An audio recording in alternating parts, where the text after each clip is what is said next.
Corona जब काल बनकर लोगों पर कहर बरपाने लगा तो इम्यूनिटी बढ़ाने के उपायों की बाढ़ आ गई। लेकिन सबसे बड़ा सवाल है कि आखिर इम्यूनिटी है क्या। दरअसल शरीर में इम्यूनिटी बढ़ाने का पूरा सिस्टम मौजूद है, जिसे लिम्फेटिक सिस्टम कहते हैं। इसमें लिम्फ नोड्स, स्प्लीन, थाइमस और टॉन्सिल्स प्रमुख हैं। लिम्फ, जिसे हिंदी में लसिका कहते हैं, यह एक पानी की तरह रंगहीन लिक्विड होता है जो पतली पतली नलिकाओं के फैले जाल रूपी संरचना से पूरे शरीर में बहता है। ये कोशिकाओं और ऊतकों को भिगो कर रखता है और उसका पोषण करता है। लिम्फ की कई नलिकाएं मिलकर मोटी नलिकाएं बनाती हैं, जिसके बीच बीच में सेम के बीज के समान छोटी छोटी गांठें होती हैं, जिसे लिम्फ नोड्स कहते हैं। इसी लिम्फ नोड्स यानी गांठ में लिम्फोसाइट्स नामक कोशिकाओं का निर्माण होता है, जो बाहर से आए बैक्टीरिया, वायरस और फंगस को खत्म करता रहता है। ये लिम्फ नोड्स यानी गांठ खासकर गर्दन, आर्मपिट, चेस्ट, स्टमक, थाइज के ऊपरी हिस्से में ज्यादा संख्या में होते हैं। लिम्फ नोड्स में बी लिम्फोसाइट्स और मैक्रोफेजेस, जिसे भक्षक कोशिकाएं भी कहते हैं, की फौज मौजूद होती है, जिनसे एंटीबॉडीज और एंटीटॉक्सिन्स निकलती है। वो आपके दुश्मन यानी बैक्टीरिया, वायरस और फंगस को खत्म कर देती है और आपके ये दुश्मन ब्लड में जाने से पहले ही एनकाउंटर कर दिए जाते हैं। अब शरीर के अंदर के फौजियों की दूसरी जगह भी जान लीजिए। ये है स्प्लीन यानी प्लीहा।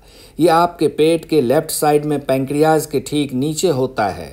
करीब 200 ग्राम के बैगनी कलर के इस अंग में जब ब्लड पहुंचता है तो उसकी पूरी पड़ताल होती है। स्प्लीन भी मोनोसाइट्स, लिम्फोसाइट्स और भक्षक कोशिकाओं का लगातार निर्माण करती रहती है। ये तीनों मिलकर ब्लड में मौजूद कचरे को साफ कर देती है। भक्षक कोशिकाएं मरी हुई रेड ब्लड सेल्स को निपटाती है, तो वहीं यहाँ मौजूद एंटीजेंस लिम्फोसाइट्स को एक्टिव कर एंटीबॉडीज का निर्माण करती हैं। साथ ही मोनोसाइट्स WBC के निर्माण में भी अहम भूमिका निभाती हैं। WBC भी लिम्फोसाइट्स के साथ मिलकर दुश्मनों से मुकाबला करती है। अब बारी है थाइमस ग्लैंड की। थाइमस ग्लैंड हमारी छाती के बीचों बीच थोड़ा ऊपर की साइड में होता है। थाइमस ग्लैंड से खास लिम्फोसाइट्स, जिसे T सेल्स कहा जाता है, का प्रोडक्शन होता है। ये बच्चों में बेहतरीन इम्यून सिस्टम का बेस यानी आधार तैयार करती है। इसकी वजह यह है कि बचपन से लेकर जवानी तक थाइमस ग्लैंड का आकार बढ़ता है, करीब 15 ग्राम तक। लेकिन जवानी के बाद इसका आकार छोटा होने लगता है और अगर आपने योग व्यायाम से दूरी बना ली है तो ये नाम मात्र का रह जाता है। थाइमस ग्लैंड बच्चों के लिए रक्षा कवच भी है। इसके साथ साथ हमारे गले के ऊपरी हिस्से में मौजूद टॉन्सिल्स बैक्टीरिया, वायरस और फंगस को खत्म करने वाली फौज यानी लिम्फोसाइट्स के रहने की पहली जगह है।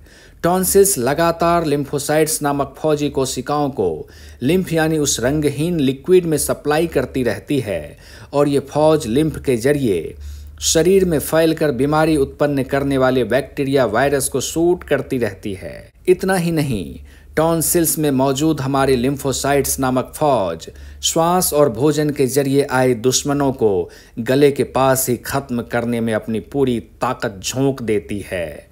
ज़्यादातर दुश्मन तो यहीं मारे जाते हैं, लेकिन जो बच जाते हैं उनका एनकाउंटर शरीर में अलग अलग जगहों पर होता रहता है।